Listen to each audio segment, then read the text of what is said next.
জামাতকে রাজাকারের বংশধর আখ্যা দিয়ে সামনের জাতীয় সংসদ নির্বাচনে তাদের ভোট আগের তুলনায় 1% কমে 6% নেমে আসতে পারে বলে মন্তব্য করেছেন অ্যাডভোকেট ফজলুর রহমান। সম্প্রতি একটি গণমাধ্যমকে দেওয়া সাক্ষাৎকারে জামাতের রাজনীতির সমালোচনা করে তিনি এসব কথা বলেন।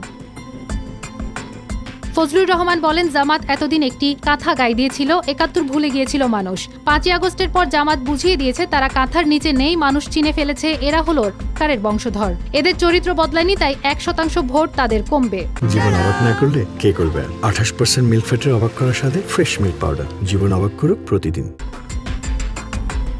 ডাকসু ও জাকসুতে চমক দেখালেও ত্রয়োদশ সংসদ নির্বাচনে জামাত ভালো ফল করতে পারবে না মন্তব্য করে ফজলুর রহমান বলেন, জামাতের ধারণা আমি যেহেতু আপনার সঙ্গে খেলতে পারবো না, আপনার সঙ্গে আমি ভোটে পারবো না, সেজন্য তারা পিআরের দাবি তুলছে। আদতে তারা ভোটে আসবে। জামাতের ভোট 7%, সেই হিসাব অনুযায়ী তারা 21টা সিট পাবে, কিন্তু এবার এমনিতে ভোট করলে 1% কমবে জামাতের ভোট, 6% ভোট হবে, সিট পাবে 10টারও নিচে। ধর্মীয় রাজনীতি, পিআর এসব দেশের মানুষ পছন্দ করে না। জামাতের কর্মীরা আমাকে যে অপমান করেছে, জন্মের পর কোনো রাজনৈতিক দল এমন অপমান করেনি, তারা আমাকে ফজু বলে, এসব বলেও মন্তব্য করেন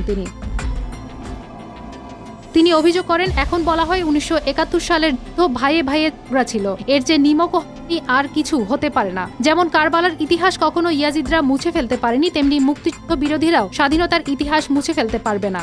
জাফরের বিশ্বাসঘাতকতা যেমন আজও উচ্চারিত হয়, মুক্তিযুদ্ধের ইতিহাসও তেমনি চিরস্মরণীয় থাকবে।